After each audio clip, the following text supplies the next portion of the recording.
Coming up in our newscast tonight. With a long overdue inter-Korean summit set to be held soon, the South Korean government launches a special committee dedicated to preparations for the historic event. To bring down the nation's jobless rate, the government announces new measures. These include practical employment support to youths and encouraging greater demand for private sector jobs. The Cinderella run for the host country's para-ice hockey squad comes to a halt, but they find solace in conceding only single-digit points to the reigning Paralympics powerhouse, Team Canada. NEWSCENTER begins now.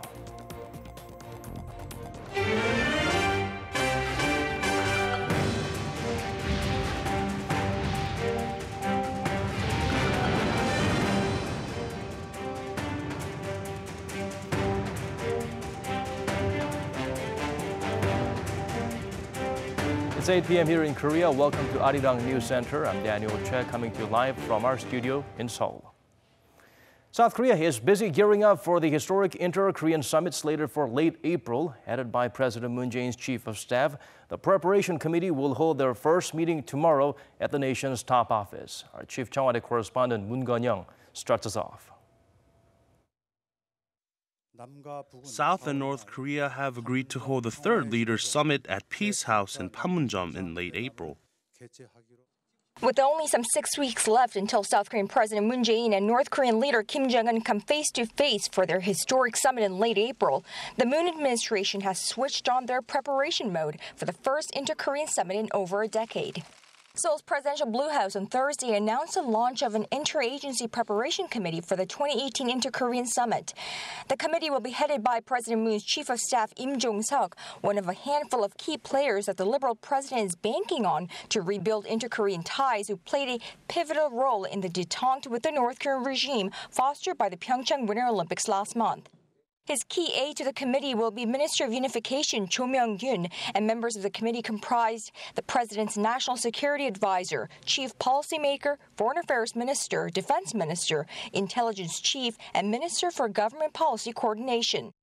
The committee is also divided up into 3 working groups, one responsible for setting the agendas to be discussed at the 2018 South-North Korea Summit, another tasked with communications and media relations, and last, in charge of situation management, planning, and support. Compared to the preparation team created for the Inter-Korean Summit in 2007, we have created a more simple and straightforward organization so that we can respond more quickly and take swift actions. A prep team that can make swift and efficient decisions is key at this point, as it's tasked with planning a high-stakes summit with such little time in their hands. President Moon has set out the committee's key mission to make sure substantial agreements are made during the summit in April, ones that will drive forward inter-Korean development and ties. The committee will convene a meeting on a weekly or bi-weekly basis to check up on the preparations, while the working groups will meet 3 to 4 times a week to discuss and negotiate the details. The first meeting of the entire committee is scheduled for Friday afternoon right here at the presidential office. Moon Gun-young, Arirang News, the Blue House. South Korea's national security advisor arrived home after completing his trip to China and Russia. Kwon Chang-ho fills us in on how the special envoy rallied support for Seoul's plans to engage with Pyongyang. President Moon Jae-in's special envoy, Chung Eui-yong, returning from a trip to China and Russia, said that both Beijing and Moscow expressed support for Seoul's efforts to talk to North Korea and work towards denuclearization. Going forward, we have agreed to cooperate closely with both China and Russia to keep alive the momentum of peace and security on the Korean peninsula that was created by the PyeongChang Olympics. Chung was especially complimentary of Chinese President Xi Jinping's response after meeting him on Monday. President Xi offered an ancient Chinese phrase that says, "Once hard ice melts, spring comes and flowers bloom." He used it to describe the situation on the Korean peninsula and expressed his strong support. Chung said the Russian leader Vladimir Putin had not been able to make time to meet him, with the Russian presidential elections coming up on Sunday, but Chung did meet with the foreign minister Sergei Lavrov. Chung, along with another special envoy, Seo-hun, who recently returned from a trip to Japan, later briefed the president on responses from those countries. In the past, China, Russia and Japan were all part of the six-party talks, along with the US and the two Koreas. They were there because they all have a stake in what happens to the Korean peninsula and before would have had considerable influence over proceedings, especially China. However, President Trump's sudden and somewhat unilateral decision to agree to talks with Kim Jong-un has left the usual players out in the cold. China, on the one hand, wants to see the peaceful development between North Korea and United States, but China is, for the first time in a long time, China is outside the game. By being inside the game, China can dictate the direction of the game, and China can also pursue and maximize its maximum interest. So right now, it's a little bit awkward. But experts also warn that although China and Russia may be waiting in the wings right now, they remain an important influence and will likely have roles to play further down the road. KoreaUS, Arirang News.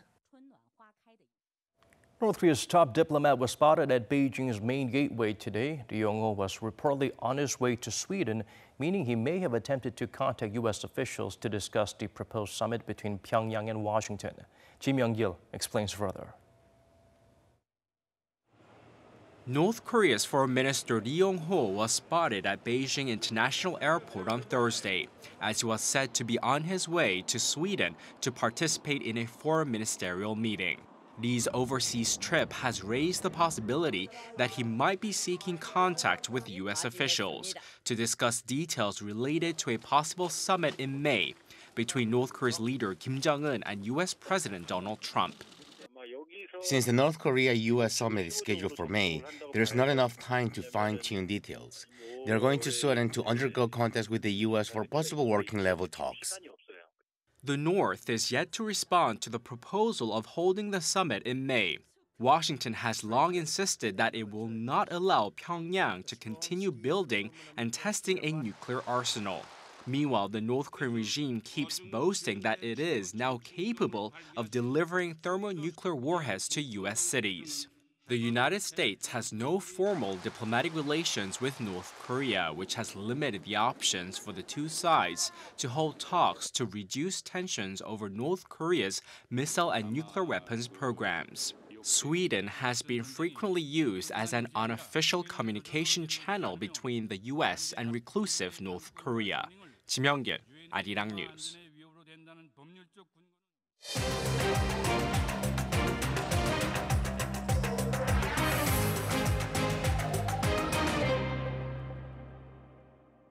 Vietnam and the United Arab Emirates, those are President Moon's chosen destination for his first overseas trip of 2018. Chang announced Thursday the Liberal leader will make a state visit to Vietnam from March 22nd through the 24th and an official visit to the UAE from the 24th through the 27th. In Hanoi, Moon will hold a bilateral summit with his Vietnamese counterpart and meet Nguyen Phuong Trung, General Secretary of the Southeast Asian country's powerful Communist Party. We believe the visit to Vietnam this time will serve as an important stepping stone for our efforts to diversify our diplomatic partners, while also putting the new South policy on the right track. President Moon will then head to the UAE for his very first trip to the Middle East since taking office in May 2017. There he will hold a bilateral summit with the Crown Prince of Abu Dhabi, Mohammed bin Zayed Al Nahyan. Before returning to Seoul, the South Korean leader will visit Dubai to meet the ruler of the Emirates of Dubai and Prime Minister of the UAE, Mohammed bin Rashid Al Maktoum. At the start of the year, President Moon met with scholars and experts at the nation's top office to discuss ways to create more quality jobs for young adults. Today, a follow-up joint briefing with related ministries was held to announce special measures to tackle the nation's youth unemployment. Hwang Ho-jun has the highlights from that session. Back in January, he called youth unemployment a national crisis. And on Thursday, 청년 실업 문제는 우리 사회 청년들이 겪는 모든 불행과 고통의 근원입니다. President Moon blamed the job situation for stoking South Korea's intense focus on college entrance tests and tutoring, and said the lack of jobs is directly related to the country's low birth rate and aging society. Meeting with the experts, President Moon noted that it's been hard for young adults to find jobs due to the changes in the population structure, referring to the echo boom phenomenon. That is, the influx of the children of baby boomers that were born in the 1980s and 90s. He said if no specific measures are taken, more than 100,000 young adults will be unemployed, and the youth jobless rate will soar to 12% by the year 2021. 청년 일자리 문제를 일거에 해결하는 요술방망이 같은 대책이 있을 리 없습니다. 수십 개, 수백 개, 수천 개의 일자리를 늘리는 정책들을 모아갈 수밖에 없을 것입니다. He noted that, counterintuitively, small and medium-sized businesses are actually short of workers, and he called for measures to end the younger generation's reluctance to apply to work at smaller firms. Those measures could include closing the pay gap between smaller companies and the big conglomerates, boosting payroll subsidies for small businesses so they can hire more people, and helping young people get work experience at those companies before they go to college. President Moon stressed that the government's aim is to create quality full-time jobs, not temporary work or internships. He also called for those measures to be combined with the drive to reduce working hours and thereby create job growth synergy. And to make sure the government's proposed measures are implemented effectively, President Moon asked for Parliament to consider the possibility of a supplementary budget specifically for the creation of jobs for young people. And if that goes ahead, it will be the second supplementary budget proposed by the Moon administration. Hwang Ho-jun, Arirang News. Staying with government efforts to counter the nation's chronic youth unemployment, the new measures announced today include loans and tax benefits. Kim Mo-gyun introduces to us the latest plans to help turn things around. Among the set of measures unveiled on March 15 to tackle unemployment, the big announcement was the government decided to draw up a supplementary budget once again this year, which they hope to hand over to the parliament by April. This marks the second time the government has decided to use an extra budget to try to solve the nation's chronic problem of unemployment. But according to President Moon, the supplementary budget will just be a temporary measure to revitalize the labor market, adding that it will be used alongside other measures aimed at solving the fundamental causes of the problem. With the majority of job seekers in Korea hoping to start their careers in large companies, the government seems to have focused on boosting support for small and mid-sized firms. The measures mainly center around three principles: providing practical support to young job seekers, boosting demand for job seekers in the private sector, and providing temporary financial support. The goal of these measures is to bring down the nation's unemployment rate to below 8% within 3 years. The measures include providing up to $8,400 as financial support for every new regular employee hired by small firms for 3 years, and exempting firms from paying income tax for 5 years in an attempt to narrow the wage discrepancy between large and small firms. Employees will also be eligible for low-cost loans for 4 years to help them cover residential fees, and some workers at companies located in industrial complexes will receive a transportation allowance of around $94. The government also seeks to increase support for startup companies by exempting them from paying corporate and income taxes for 5 years, as well as expanding their opportunities to receive various types of funds for both small and large companies. Regarding large firms, the government decided to extend their tax reduction period for every new young person employed and provide a larger benefit for projects aimed at creating jobs. They also announced that the public sector will hire 28,000 employees by the end of this year, which is up 5,000 from its initial plan. Kim Mo-gyun, Arirang News. In 2007, Seoul and Washington signed a bilateral trade pact which went into effect in 2012. More than half a decade on, the two sides are set to hold a third round of talks for a possible amendment of that deal. Kim Hye-sung sheds light on the impact of the FTA thus far, as well as the possible changes to come. It's been exactly 6 years since the Korea-US Free Trade Agreement entered into force on March 15, 2012. Annual trade between Seoul and Washington has grown by an average of 2.8% over the last 6 years. According to South Korea's trade ministry, bilateral trade amounted to $119.3 billion, up nearly 9% on year. The U.S. remains South Korea's second largest exporting country after China, accounting for over 11% of the country's total trade last year, led by petrochemical goods, vehicles, and steel pipes. South Korea is the United States' sixth largest trading partner. Imports from the U.S. amounted to $50.7 billion in 2017, led by goods like semiconductor manufacturing equipment, LPG, and meat. Korea's trade surplus with the U.S. increased in the first 4 years of the FTA, but started to decrease from 2016. Last year, Korea's trade surplus slumped by over 23% on year. The free trade deal has been mutually beneficial. It helped South Korea enter the world's largest consumer market. Both countries' consumers were able to enjoy a variety of goods that are also cheaper. The U.S. benefited from services trade with Korea, especially in intellectual property, not to mention Korean companies' investments in the U.S. Services trade between the two countries came to $43.2 billion in 2016, with Korea seeing a service trade deficit of nearly $14 billion. But with President Trump threatening to revise or withdraw from the FTA, complaining about America's deficit, the two countries launched talks earlier this year about a possible amendment to the deal. The third round of talks is scheduled to be held in Washington on Thursday local time. Seoul's Trade Ministry said Lee Myung-bak, the Director General for FTA negotiations, will be negotiating with our U.S. counterpart, Assistant U.S. Trade Representative Michael Beeman. The two sides are expected to further discuss issues raised during their previous meetings like anti-dumping tariffs, auto exports, and investor-state dispute settlements, and also the Trump administration's steel tariffs, which are scheduled to go into effect on March 23rd. Kim Hae-sung, Arirang News. Next week, Seoul's finance chief will meet with his American counterpart to discuss outstanding matters, including tariffs. Kim Dong-yeon and Steve Mnuchin will sit down for talks at the G20 Finance Ministers and Central Bank Governors Summit in Buenos Aires, which starts Monday. Kim is expected to explain his country's stance on pending economic and trade issues. He has already sent a letter to Mnuchin urging Washington to exclude Korea from recent measures to slap a 25% tax on imported steel products, as America has left open the possibility of exemptions for some nations. Lee Myung-bak admits he did appropriate illegal funds from the nation's top intel agency. The ex-president is reported to have acknowledged it yesterday when he was grilled by prosecutors, but that's just a portion of a slew of corruption allegations. Park Hee-jun has the latest. Former President Lee Myung-bak has admitted to accepting illicit money from the National Intelligence Service. According to an official from the Seoul Central District Prosecutor's Office Thursday, Lee said when questioned Wednesday that he received around $100,000 from one of his presidential aides, Kim Hee-jung, who had it delivered from then NIS chief Won Se-hoon.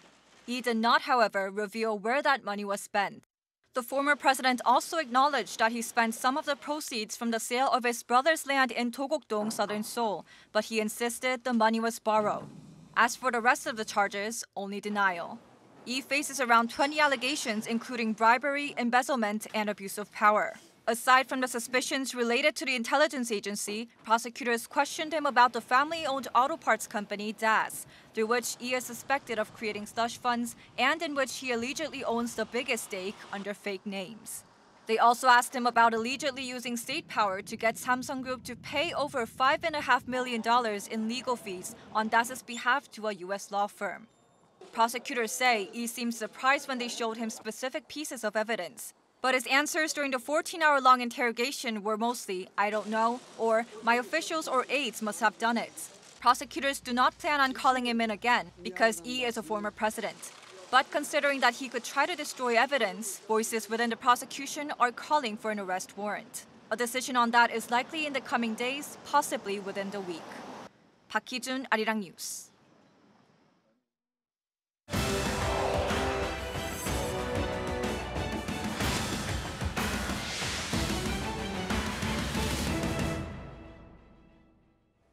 Hi, I'm Lee Ji-won, here to provide you with the latest on the PyeongChang 2018 Winter Paralympics. There were no medal races or matches today, but it was a big day for home team with some mixed results. South Korea's para-ice hockey squad advanced to the semifinals for the first time in its history, but that journey came to an end in its match against Canada this afternoon.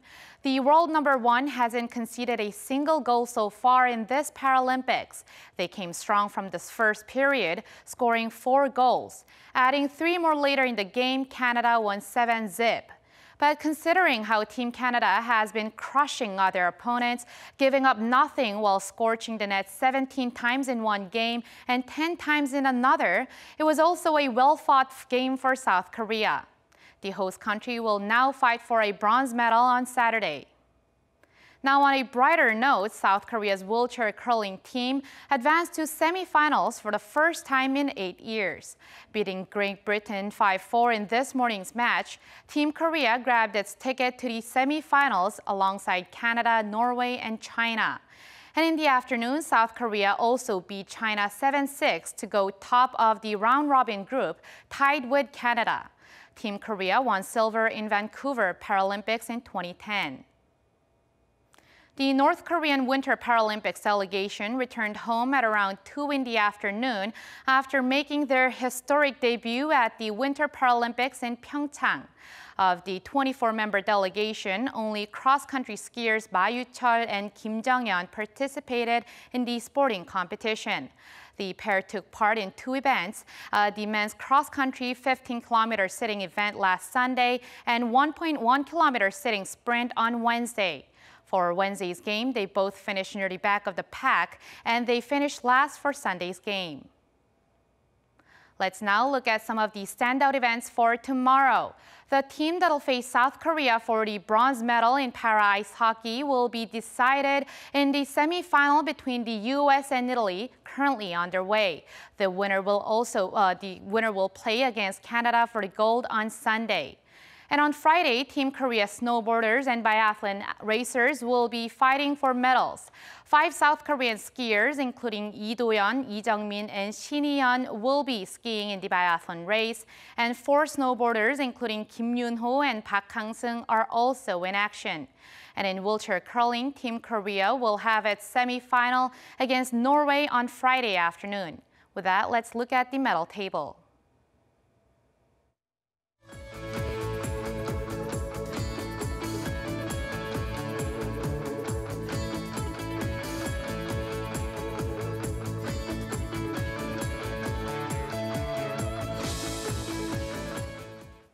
Thank you for those updates, Ju, and we appreciate it.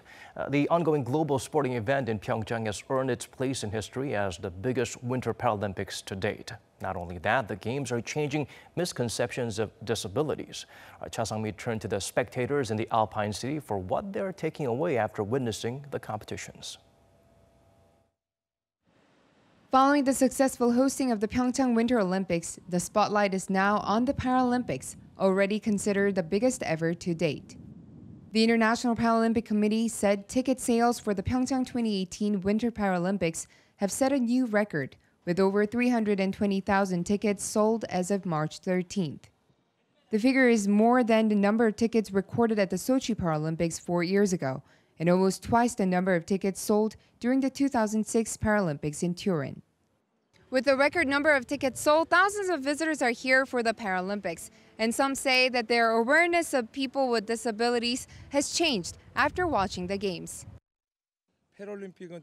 I used to think of this event as a special event for people with disabilities, but I realized that I was wrong. These are superb athletes, and their will and strength already make them winners. I think the Paralympians are so cool. I can't help but feel great respect for them as they compete in such difficult sports despite their disabilities. There are still many obstacles and stereotypes to overcome, but the changes are evident.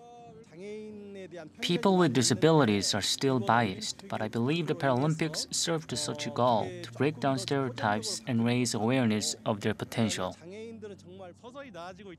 Yes, a lot of awareness has been raised on the Paralympic Games and the athletes since the 1988 Paralympics, but there is still more to be done. And for some, the PyeongChang Paralympics is an event that has transcended barriers and set a new standard. It's been amazing. The Koreans have put on a really good situation for all the guests, and my daughter just won a gold medal, so that's pretty awesome. PyeongChang 2018 is not only the first Olympic event that Korea hosts in 30 years, but it is also the result of how sports, culture, and society have grown together to offer a platform and an arena for those who have never given up. Cha Sang-mi, Arirang News, PyeongChang.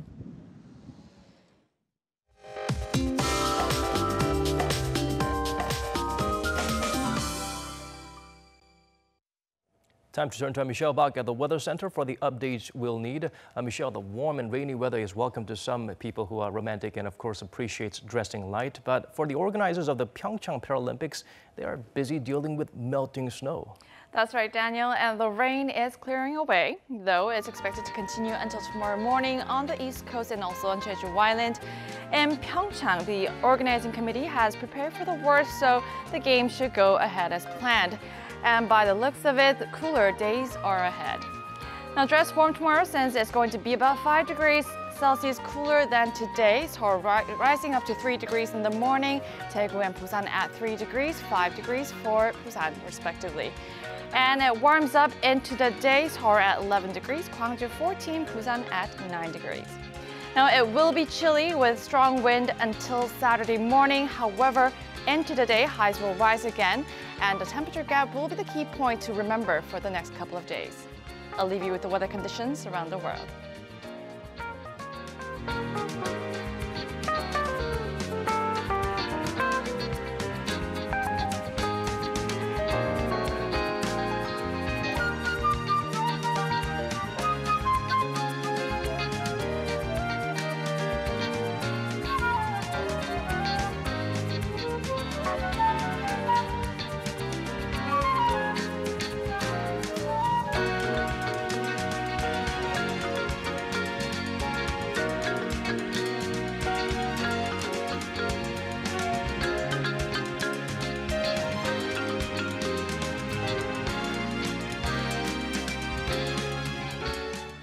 These are the stories we could pack into tonight's edition of Arirang News Center. Wherever you may be tuning in from, thank you for staying with us.